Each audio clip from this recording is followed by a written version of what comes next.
بسم اللہ الرحمن الرحیم ایاک نعبد و ایاک نستعین۔ محمود خان، آپ نے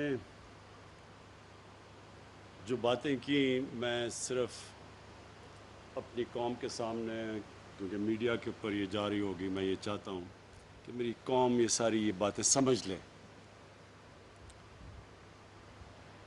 ہم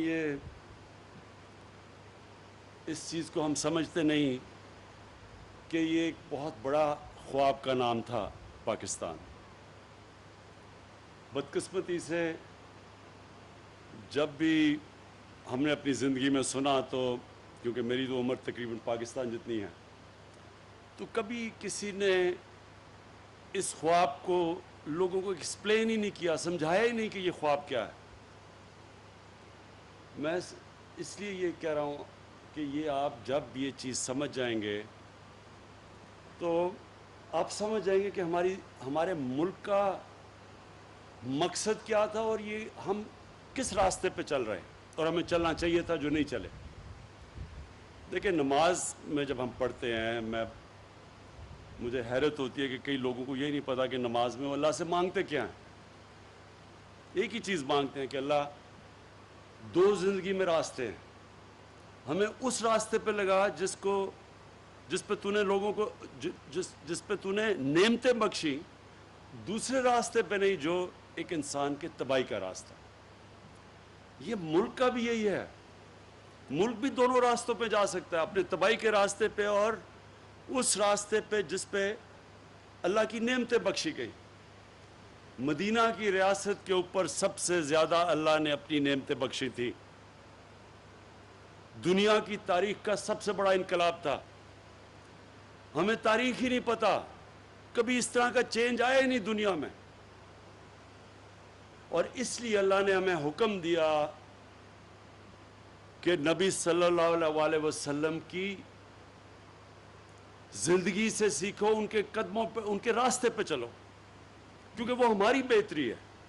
ہم اگر ان کے راستے پہ جاتے ہیں، ایک انسان جاتا ہے وہ بڑا انسان بن جاتا ہے، اور اگر ایک قوم جاتی ہے تو وہ قوم اوپر اٹھ جاتی ہے۔ جس طرح مدینہ کی ریاست کے اندر دنیا کی تاریخ کا سب سے بڑا انقلاب آیا تھا، اس کی کوئی دنیا میں مثال نہیں ہے کہ وہ قوم، اس نے دنیا کی کئی صدیوں تک امامت کی، جس کی حیثیت ہی کوئی نہیں تھی، جن کے کوئی آپس میں قبیلے لڑتے تھے، کوئی پوچھتا نہیں تھا ان کو۔ دو ایمپائرز تھے، سپر پاورز تھی، رومن ایمپائر اور پرشین ایمپائر۔ ادھر سے وہ اٹھ کے، اور یہ بھی دنیا کی تاریخ کا ایک حصہ ہے کہ اتنی تیزی سے کبھی بھی کوئی قوم دنیا پہ غالب نہیں ہوگی۔ تو ہم جب ایک بڑے خواب کا نام لیتے ہیں پاکستان، تو وہ ہمارے جو نظریاتی لیڈر تھے علامہ اقبال، وہ یہ کہہ رہے تھے، کیونکہ سارے مسلمان تو پاکستان میں نہیں آ سکتے تھے بر صغیر کے، لیکن یہ اس ملک نے ماڈل بننا تھا اس ریاست کے اوپر جس نے اس قوم کو ایک عظیم قوم بنانا تھا۔ تو اس کے کئی اصول اللہ نے طے کیے ہوئے ہیں۔ سب سے پہلا اصول قانون کی بالادستی، رول آف لا، جس کو انصاف کہتے ہیں، سب قانون کے سامنے ایک برابر۔ جو ہمارے ملک کی تباہی کا سب سے بڑا سبب کہ امیر کے لیے، طاقتور ڈاکو کے لیے این آر او اور بیچارہ غریب جیلوں میں جا رہا ہے، یہ ہماری تباہی کا سبب بنا ہے، جس کے اوپر میں بار بار یہ حدیث اپنی قوم کو سناتا ہوں کہ دنیا کے عظیم لیڈر نے کہا تھا کہ بڑی قومیں تمہارے سے پہلے تباہ ہوئی، جدھر طاقتور کے لیے ایک قانون اور غریب بیچارہ جیلوں میں۔ تو ہمارا ملک میں دو اصولوں کے اوپر ہم نے پاکستان کو کھڑا کرنا ہے، ایک قانون کی بالادستی، اور یہ جو سارے مافیا اس وقت اکٹھے ہو کے این آر او لینے کی میرے سے کوشش کر رہے ہیں، اور جو نہیں کبھی کامیاب ہوں گے، کیونکہ میں نے ان کو کبھی این آر او نہیں دینا، ان کو قانون کے نیچے لے کے آنا ہے، یہ میرا سب سے پہلا مقصد ہے۔ اور دوسرا مقصد کہ اپنے کمزور غریب طبقے کو اوپر اٹھانا ہے، جو کہ دنیا کی تاریخ کی مدینہ میں پہلی فلاحی ریاست بنی تھی۔ جدھر ریاست نے ذمہ داری لی تھی اپنے کمزور لوگوں کے لیے. یہ جو آپ پیچھے دیکھ رہے ہیں فلیٹ، کیوں یہ 2011 تب سے یہ پروجیکٹ ہے اور یہ چلتا نہیں؟ کیونکہ غریبوں کا پروجیکٹ ہے. یہی وی آئی پیز کا ہوتا تو 2 سال میں پورا ہو جانا تھا.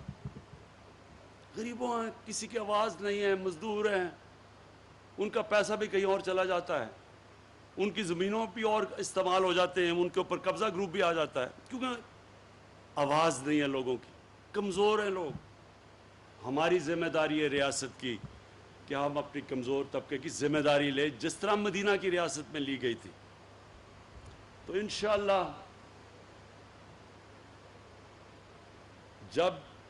جب بھی ہمارا ٹائم ختم ہوگا، یہ 5 سال ختم ہوں گے، میں یہ دیکھنا چاہتا ہوں کہ پاکستان میں یہ نہیں میں دیکھنا چاہتا کہ امیر کیسے رہ رہا ہے، میں یہ دیکھنا چاہتا ہوں کہ ہمارا کمزور طبقہ، اس کو ہم نے کیسے اوپر اٹھایا ہے. آپ کو شاید میرے پختونخوا کے ممبر آف پارلیمنٹ، میرے chief minister, governor, ministers, MPs, شاید آپ کو اس چیز کا نہیں پتا کہ پختونخوا کے لوگوں نے آپ کی پارٹی کو 2/3 اکثریت دی کیوں، جبکہ وہ کبھی دوسری باری نہیں دیتے کسی کو. ایک باری دیتے ہیں لوگوں کو، دوسری باری میں وہ گیا تو دوسرے کو پھر چانس دیتے ہیں. تو کیوں 2/3 اکثریت دی؟ یونائٹڈ نیشنز، UNDP کی ایک رپورٹ ہے یونائٹڈ نیشنز کی، وہ بھی انہوں نے شائع کی ہے. 2013 کے بعد سارے پاکستان کے صوبوں میں جس صوبے کے اندر سب سے تیزی سے غربت کم کی گئی وہ پختونخوا تھا. جس صوبے میں، دوسری چیز، سب سے تیزی سے امیر غریب میں جو فاصلہ تھا وہ کم کیا گیا وہ پختونخوا تھا. اور تیسری چیز UNDP کی رپورٹ میں آئی کہ جس صوبے میں سب سے زیادہ ہیومن ڈیولپمنٹ ہوئی، انسانوں کے اوپر سرمایہ کاری کی گئی، وہ پختونخوا تھا. اس لیے پختونخوا کے باشعور لوگوں نے 2/3 اکثریت دی ہمیں. مجھے تب بھی میں سنتا تھا جی کدھر ہے نیا پختونخوا، بڑے بڑے وہاں سے آتے تھے پنجاب کے وہ پولیٹیشین جو آج دم دبا کے لنڈن میں بھاگے ہوئے ہیں اپنا پیسہ بچانے کے لیے اور قانون سے بچنے کے لیے. زیادہ دیر نہیں بچے گا انشاءاللہ، ان کو ہم واپس لے کے آئیں گے، فکر نہ کریں گے. تو یہ یہاں آ کے کہتے تھے کدھر ہے نیا پختونخوا، کیونکہ ان کو تو عادت پڑی ہوئی تھی کہ صرف بڑے بڑے امیر کو امیر کر دو. ان کو تو پتہ ہی نہیں تھا کہ نیچے کیا ہو رہا ہے، کتنا بڑا انقلاب آ رہا ہے. اور انشاءاللہ اس باری جب ہمارے 5 سال مکمل ہوں گے تو جو انقلاب آئے گا وہ سب سے پہلے صحت کا انقلاب. یہ جو ہیلتھ کارڈ ہے، اور میں خراج تحسین پیش کرتا ہوں سب سے پہلے جو صوبہ جس نے سب سے پہلے یونیورسل ہیلتھ کوریج کی، مطلب کہ سارے شہریوں کو کور کیا ہیلتھ انشورنس سے، وہ پاکستان کی تاریخ میں وہ صوبہ، اور آپ کو اس کا اعزاز جاتا ہے محمود خان کہ آپ نے سارے صوبے کے لوگوں کو کور کیا. اور آئی ڈی کارڈ جو آپ کا ہے، ایک پختونخوا کے شہری کا آئی ڈی کارڈ کا مطلب کہ اس کا خاندان کو ہیلتھ کوریج پوری مل گئی ہے 10 لاکھ روپے کی. اور اس سے آپ دیکھیں گے کہ پرائیویٹ سیکٹر اب ہسپتال بنائے گا. ہو سکتا ہے کہ آپ کو یہاں محمود خان پیسہ ہی نہ خرچ کرنا پڑے، پرائیویٹ سیکٹر آ کے یہاں ہسپتال لگا دے. آپ پرائیویٹ سیکٹر کو اب زمین دے دیں. صرف پرابلم یہ ہوتا ہے کہ زمین کی شہروں میں اتنی زیادہ قیمتیں ہیں کہ وہ ہسپتال بناتے ہوئے وہ ڈرتے ہیں. تو اگر آپ نے ان کی کنسیشن پہ یا زمین دے دی تو پرائیویٹ سیکٹر، کیونکہ اب تو سب کے پاس ہیلتھ کارڈ ہے، تو سب پہلے تو یہ تھا نا جی غریب علاقوں میں جاتا کوئی نہیں تھا پرائیویٹ سیکٹر میں، اب تو ساروں کے پاس ہیلتھ کارڈ ہے. کہیں بھی گاؤں میں بھی اب ہسپتال بن سکتے ہیں، پرائیویٹ سیکٹر آئے گا تو ہو سکتا ہے گورنمنٹ کے آپ کو پیسے نہ لگانے پڑے گا. اور دوسری چیز، یہ جو ہاؤسنگ کی میں نے بات کی، یہ پہلی دفعہ انشاءاللہ پاکستان میں بڑی مشکلوں سے ہم نے سارے قانون اور رکاوٹیں دور کرتے ہوئے یہ جو عام مزدوروں کے لیے گھر، عام لوگوں کے لیے، ویلڈر کے لیے، مکینک کے لیے، جو آج تک کبھی گھر سوچ ہی نہیں سکتے تھے کہ ان کو اپنے سر پہ چھت ملے گی، یہ ان لوگوں کے لیے پہلی دفعہ پاکستان میں اب وہ ہم نے وہ رکاوٹیں ختم کی ہیں کہ اب بینک پیسے دیں گے کہ کہ وہ اب عام آدمی اپنے لیے بینک سے قرضہ لے کے اور وہ گھر بنا سکے. تو انشاءاللہ مجھے یہ جو آپ کا پتہ چلا کہ 5 سال میں وہ جو آپ اس وقت کہا جا رہا ہے کہ 5 سال میں پوری قسطیں کریں, وہ انشاءاللہ ہم آپ کی قسطیں لمبی کر دیں گے, تاکہ زیادہ بوجھ, یعنی کہ ایک آدمی جتنا گھر کا کرایہ دیتا ہے اتنی قسط ہونی چاہیے, تاکہ وہ قسط بجائے کرائے پہ جائے وہ قسط دے اور اپنا اس کا گھر ہو جائے.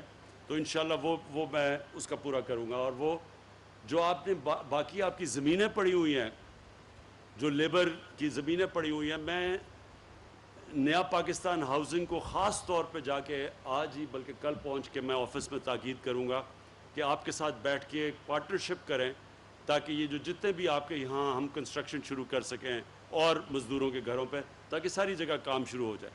تو وہ بھی انشاءاللہ میں آپ کے لیے کر دوں گا.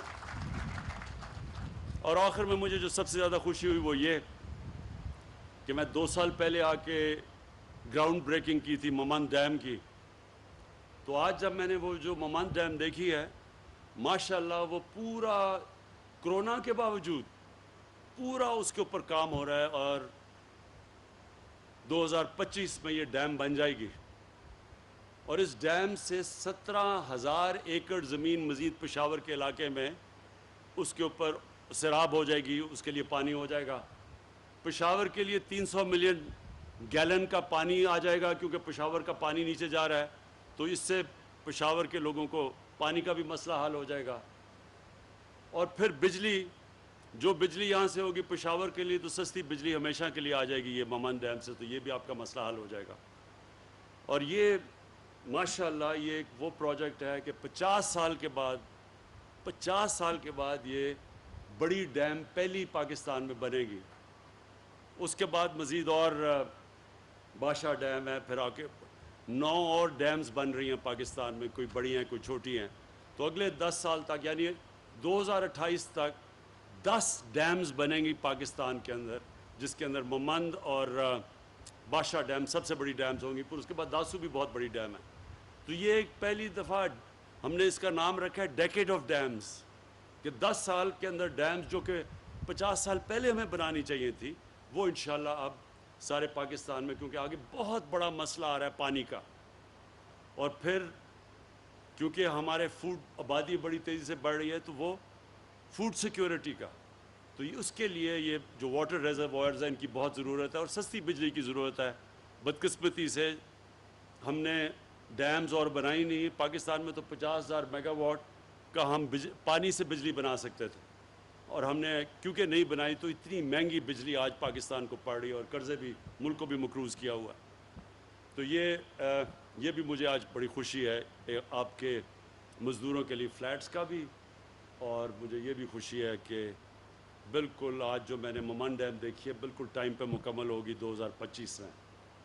میں آخر میں پھر سے آپ کو, محمود خان پختونخوا, آپ کو اور پختونخوا صوبے کو خاص طور پہ خراج تحسین پیش کرتا ہوں, کیونکہ جو آپ نے ہیلتھ کارڈ, جو آپ نے سب کو ہیلتھ کارڈ دیا ہے, یعنی پختونخوا کا آئی ڈی کارڈ کا مطلب کہ سارے پختونخوا کے شہریوں کے پاس ہیلتھ کارڈ ہے اور کسی بھی ہسپتال میں اپنا علاج کروا سکتے ہیں.